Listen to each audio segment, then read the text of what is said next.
Ġimgħat ilu l-Partit Nazzjonalista ħareġ regoli stretti li jiċċensuraw lill-Fuq Adrian Delia, kontestanti għall-kariga tiegħu milli jiddibattu lil xulxin.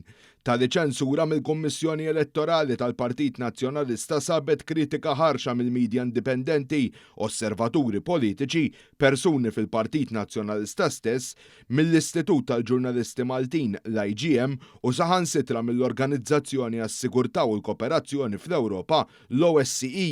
Madankollu l-Partit Nazzjonalista baqa' jinsisti li dawn id-dibattiti bejn Delia u Borg ma jseħħux. Din id-direttiva kellha wkoll kritika qawwija minn wieħed mill-kontestanti Adrian Delia li kien anke qalli u fiduċjuż li se tinbidel waqt li George Vital Zammit li hu mqabbad mill-Partit Nazzjonalista biex ifassal il-manifest elettorali li jmiss kien tenna li lanqas biss jista' jimmaġina li ma jkun hemm l-ebda dibattitu.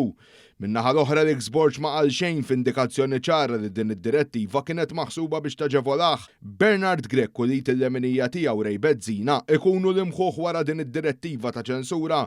Issa banqas minn 3 ġimgħat l-elezzjoni ta' kap nazzjonalista li se ssir fis-6 ta' Settembru jidher li għaddiet ta' Borg Fuq Adrian b'dan tal-aħħar għal darb'oħra jispiċċa jerġa' ma jġib iż-żewġ anke jekk ħafna drabi bi kliemu jagħti x'jifhem li se tgħaddi tiegħu.